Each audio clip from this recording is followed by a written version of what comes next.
Hello friends, welcome to my channel. ഇന്ന് നമുക്കൊരു special ഉണ്ടാക്കാം കേട്ടോ. തലശ്ശേരി സ്പെഷ്യൽ മട്ടൻ ദം ബിരിയാണിയാണ് ഉണ്ടാക്കുന്നത്. അപ്പോൾ ഞാനൊരു 5 വലിയുള്ളി എടുത്തിട്ടുണ്ട്. മീഡിയം സൈസാണ് കേട്ടോ. മീഡിയത്തിനേക്കാളും ചെറുതായിരുന്നു. അപ്പോൾ ഒരു 5 എടുത്തിട്ടുണ്ട്.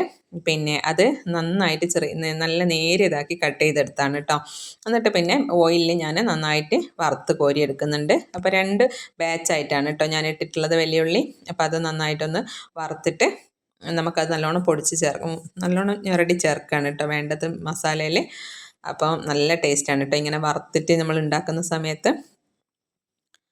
പിന്നെ ഒരു 1/2 കിലോ മട്ടനെ വാങ്ങിയിട്ടുള്ളൂ കേട്ടോ. എന്താ വെച്ചാൽ ഇവിടെ ഏട്ടൻ മട്ടൻ കൂട്ടൂല, ഞാനും മോനും മാത്രമേ കഴിക്കുള്ളൂ. അപ്പം ഞങ്ങളുടെ ഒരു ആഗ്രഹത്തിന് വേണ്ടിയിട്ട് കുറച്ച് മട്ടൻ വാങ്ങിച്ചതാണ്. പിന്നെ ഇന്ന് ക്രിസ്മസ് ആണല്ലോ, അപ്പോൾ ഞാൻ ഉള്ളി വറുത്ത ഓയിലിൽ തന്നെ അണ്ടിപ്പരിപ്പും മുന്തിരിയും കൂടി വറുത്ത് കോരി എടുക്കുന്നുണ്ട് കേട്ടോ.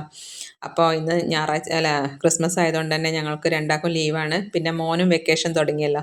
ശബരിമലക്കൊക്കെ പോയി വന്നതിന് ശേഷം അങ്ങനെ നോൺ വെജൊന്നും അങ്ങനെ കാര്യമായിട്ട് ഉണ്ടാക്കിയിട്ടില്ല. കുറച്ച് മീനൊക്കെ വാങ്ങിയിട്ടുണ്ടെങ്കിലും കൂടി ചിക്കനൊക്കെ പുറത്തുനിന്ന് കഴിച്ചിട്ടൊക്കെ ഉള്ളൂ. അപ്പോൾ എൻ്റെ വീട്ടിൽ നിന്ന് മോൻ അവിടുന്ന് വ്രതമൊക്കെ മുറിച്ചിട്ടാണ് വന്നത്, അവിടുന്ന് ചിക്കനൊക്കെ ഉണ്ടാക്കി കഴിച്ചിട്ട്. അപ്പോൾ ഞാൻ വിചാരിച്ചു ഇന്ന് എന്തായാലും ലീവല്ലേ, അപ്പോൾ അവന് ഇഷ്ടപ്പെട്ട മട്ടൻ ബിരിയാണി ഉണ്ടാക്കാമെന്ന് വിചാരിച്ചിട്ടാണ് അങ്ങനെ തുടങ്ങിയതാണ്. അപ്പോൾ നിങ്ങൾക്കും കൂടി റെസിപ്പി ഒന്ന് കാണിക്കാമെന്ന് വിചാരിച്ച്. പിന്നെ പുതിനയും മല്ലിയിലയും ഞാൻ ചെറുതാക്കി കട്ട് ചെയ്തെടുത്താണ്. 4 പച്ചമുളക്, ഒരു കഷ്ണം ഇഞ്ചി, കുറച്ച് വെളുത്തുള്ളി, അതേപോലെ ഒരു 4 തക്കാളി. ഈ 4 തക്കാളി മുഴുവനായിട്ട് ഞാൻ എടുത്തിട്ടില്ല കേട്ടോ, കുറച്ച് സാലഡിന് വേണ്ടി മാറ്റി വെച്ചിട്ടുണ്ട്. പിന്നെ ആദ്യം ഈ ഇഞ്ചിയും വെളുത്തുള്ളിയും പിന്നെ പച്ചമുളകും കൂടിയിട്ട് നന്നായിട്ടൊന്ന് മിക്സിയിൽ ക്രഷ് ചെയ്തെടുത്താണ് കേട്ടോ. പിന്നെ തക്കാളി നമുക്ക് ചെറിയതാക്കി കട്ട് ചെയ്തെടുക്കുകയാണ് കേട്ടോ ചെയ്തിട്ടുള്ളത്. അപ്പോൾ അങ്ങനെ തക്കാളിയും കൂടി കട്ട് ചെയ്തിട്ട് പിന്നെ മസാല ഉണ്ടാക്കുകയാണ് വേണ്ടത്. അപ്പോൾ ഉള്ളി നല്ലോണം ഒന്ന് കൈകൊണ്ട് ഞെരടി എടുക്കുന്നുണ്ട് കേട്ടോ. പിന്നെ എന്താ വെച്ചാൽ ഉള്ളി ഒന്ന് കൂടുതൽ മൂത്ത് പോയാൽ ഒരു കയ്പ്പടിക്കും, അതുകൊണ്ട് നല്ലോണം ശ്രദ്ധിക്കണം. ഒരു ബ്രൗൺ കളറാകുമ്പോൾ തന്നെ വാങ്ങി വെക്കുക കേട്ടോ. പിന്നെ മട്ടൻ കുറച്ചല്ലേ ഉള്ളൂ, പക്ഷെ എന്നാലും നമ്മൾക്ക് ദം ഇടാൻ വേണ്ടിയിട്ട് കുറച്ച് വലിയ പാത്രത്തിൽ തന്നെയാണ് കേട്ടോ ഉണ്ടാക്കേണ്ടത്. അപ്പോൾ ഞാൻ മട്ടനൊക്കെ കഴുകിയെടുത്തതിന് ശേഷം ഉപ്പിട്ടിട്ട് പിന്നെ അതിൻ്റെ അകത്ത് ഉള്ളിയും നമ്മൾ വറുത്ത് വെച്ചിട്ടില്ലേ ആ ഉള്ളിയും പിന്നെ തക്കാളി പിന്നെ പുതിനയും മല്ലിയിലയും ഉണ്ടല്ലോ അതും കൂടി ഇട്ട്, പിന്നെ നമ്മൾ ഇഞ്ചിയും വെളുത്തുള്ളിയും പച്ചമുളകും ചതച്ച് വെച്ചതുണ്ടല്ലോ, അപ്പം അതും ഇട്ട്, പിന്നെ ഒരു കഷ്ണം ചെറുനാരങ്ങ നീരും ഒഴിച്ചു കൊടുക്കുന്നുണ്ട്. പിന്നെ കുറച്ച് തൈരുമാണ് കേട്ടോ ഒഴിക്കുന്നത്. പിന്നെ കുറച്ച് മഞ്ഞൾപ്പൊടി, പിന്നെ ഗരം മസാലയാണ് ഇട്ടിട്ടുള്ളത്, ഗരം മസാലയും പിന്നെ കുരുമുളകാണ് ഇട്ടിട്ടുള്ളത്. കുരുമുളക് ഇത്ര ഇട്ടിട്ടുള്ളൂ എങ്കിലും പിന്നെ ഞാൻ കുറച്ചും കൂടി കുരുമുളക് ഇടുന്നുണ്ട് കേട്ടോ. പിന്നെ കുറച്ച് നെയ്യും കൂടി ഒഴിക്കണം കേട്ടോ. നെയ്യും കൂടി ഇടുമ്പോഴാണ്, പശു നെയ്യാണ്, അതും കൂടി ഇട്ടിട്ട് നന്നായിട്ടൊന്ന് മിക്സ് ചെയ്യണം. അപ്പോൾ അങ്ങനെ നന്നായി മിക്സ് ചെയ്യുമ്പോൾ തന്നെ നല്ലൊരു സ്മെല്ല് വരുന്നുണ്ട് കേട്ടോ. അപ്പോൾ നന്നായിട്ട് മിക്സ് ചെയ്ത് പിന്നെ ഞാൻ സ്പൂണ് മാറ്റിയിട്ട് കൈ കൊണ്ട് തന്നെ നന്നായിട്ട് മിക്സ് ചെയ്ത് കൊടുത്തിട്ട് ഒരു 1.5 കപ്പ് വെള്ളം ഒഴിച്ചിട്ടാണ് വേവിച്ചെടുക്കുന്നത് കേട്ടോ. ഈ മട്ടന് നല്ല വേവ് ഉണ്ടാവുമല്ലോ, അപ്പോൾ അതുകൊണ്ട് തന്നെ പിന്നെ ഞാൻ അടുപ്പത്താണ് വേവിച്ചിട്ടുള്ളത്. ഞാൻ ഗ്യാസിൻ്റെ മുകളിൽ കുറേ സമയം ഇങ്ങനെ വെച്ച് എന്തായാലും അടുപ്പ് കത്തിക്കാമെന്ന് വിചാരിച്ചിട്ട് അടുപ്പത്ത് തന്നെ വെച്ചിട്ടുള്ളത്. അപ്പം നല്ല കനലിലും തീയിലൊക്കെ നന്നായിട്ട് വെന്ത് വരികയാണ് കേട്ടോ ചെയ്തിട്ടുള്ളത്. അപ്പോഴേക്കും നമുക്ക് ചോറുണ്ടാക്കാം. ഞാനൊരു 3/4 കിലോ ആണ് കേട്ടോ, ഇത് 1/2 കിലോൻ്റെ കപ്പാണ്. അപ്പോൾ അതിൻ്റെ അകത്ത് ഒരു 1/4 ഭാഗം കൂടി അരി എടുത്തിട്ടുണ്ടായിരുന്നു. അപ്പോഴേക്കും ഇടയ്ക്കൊന്ന് വന്നിട്ട് തീ നോക്കുക, അതൊന്ന് ഇളക്കി കൊടുക്കുകയൊക്കെ ചെയ്യുന്നുണ്ട്. അപ്പോൾ അരി കഴുകിയിട്ട് വെള്ളം വരാൻ വേണ്ടിയിട്ട് ഒരു അരിപ്പ പാത്രത്തിലിട്ട് വെച്ചിട്ടുണ്ട്. പിന്നെ നമ്മൾ ഈ അണ്ടിപ്പരിപ്പൊക്കെ വറുത്ത് വെച്ച ഓയിലുണ്ടല്ലോ അതും ഒഴിച്ച് കുറച്ച് നെയ്യ് ഒഴിച്ചിട്ട് ആ അരി പിന്നെ ഇതിലിട്ടിട്ട് നന്നായിട്ടൊന്ന് വറുത്തെടുക്കുന്നുണ്ട് കേട്ടോ. അങ്ങനെ ഞാൻ വറുത്തിട്ടാണ് ഉണ്ടാക്കാറ്. പിന്നെ നമുക്ക് എത്ര അരിയാണോ ഏത് പാത്രത്തിലാണ് അരി അളന്നത് അതിൻ്റെ ഡബിളാണ് കേട്ടോ വെള്ളം എടുത്തിട്ടുള്ളത്. പിന്നെ ആവശ്യത്തിന് ഉപ്പും എടുത്തിട്ടുണ്ട്. പിന്നെ ഒരു കഷ്ണം ചെറുനാരങ്ങ നീര് ഒഴിച്ചു കൊടുക്കുന്നുണ്ട്. പിന്നെ ഇപ്പം പെരുംജീരകവും പിന്നെ അതേപോലെ പട്ട, ഗ്രാമ്പൂ, ഇതില്ലേ പിന്നെ ബേ ലീഫൊക്കെ ഉണ്ടെങ്കിൽ അതൊക്കെ ഇടാം നമുക്ക്. എൻ്റെ അടുത്ത് അതൊന്നും ഉണ്ടായിരുന്നില്ല.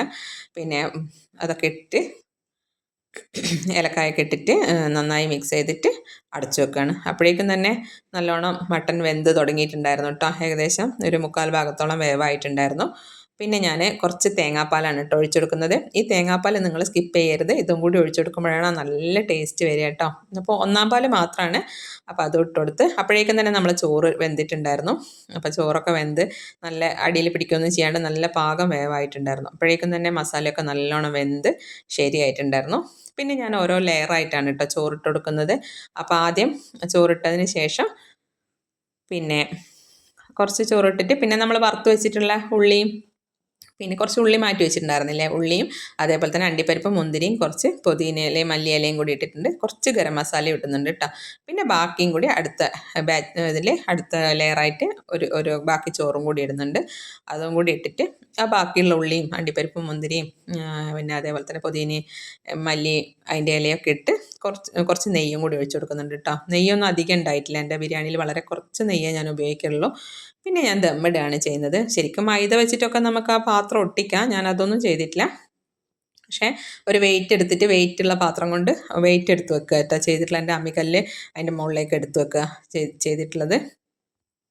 അപ്പോൾ പിന്നെ കുറച്ച് നേരം അടിയിലും ചെറിയ തീ ഉണ്ടായിരുന്നു, അപ്പോൾ തീയിൽ കിടന്ന് അങ്ങനെ ഒന്ന് വേവുമ്പോഴേക്കും തന്നെ നല്ല സെറ്റായിക്കോളൂ കേട്ടോ. അപ്പോഴേക്കും പിന്നെ ഒരു 20 മിനിറ്റോളം അങ്ങനെ ഉണ്ടാവും ആ ചൂടിൽ വെന്തിട്ടുണ്ടായിരുന്നു. അപ്പോഴേക്കും നല്ല ശേക്ക് തുറന്നപ്പോൾ നല്ല മണവും ഒക്കെ ആയിട്ട് നല്ല ടേസ്റ്റ് ഉണ്ടായിരുന്നു കേട്ടോ. അപ്പോൾ നിങ്ങൾ ഇതുപോലെ ഉണ്ടാക്കാത്തവരാണെങ്കിൽ ഒന്ന് ഉണ്ടാക്കി നോക്കണം. പിന്നെ എന്താ വെച്ചാൽ തലശ്ശേരി ബിരിയാണി എന്ന് പറയുമ്പോൾ നമ്മൾ ജീരകശാല അരിയാണ് കേട്ടോ ഉപയോഗിക്കുക. പക്ഷെ ഞാൻ ഇവിടെ വാങ്ങിയിട്ടുണ്ടായിരുന്നത് ജോക്കർ അരിയാണ്. അപ്പോൾ ഞാൻ എന്താ വെച്ചാൽ ഇടയ്ക്ക് ഇങ്ങനെ ഒരു മാസം ശമ്പളം കിട്ടിയാൽ സാധനമൊക്കെ വാങ്ങുന്ന സമയത്ത് ഒരു 2 കിലോ ഒക്കെ വാങ്ങി വെക്കും. ഇടയ്ക്ക് നമുക്ക് ഉണ്ടാക്കണം തോന്നുമ്പോൾ ചിലപ്പോൾ എന്തെങ്കിലും തക്കാളി റൈസ് ആയിരുന്നു, അല്ലെങ്കിൽ എന്തെങ്കിലും എന്താ മീൻ എന്തെങ്കിലും കിട്ടിയിട്ട് അതിനെ കൊണ്ടൊക്കെ ഉണ്ടാക്കുമല്ലോ.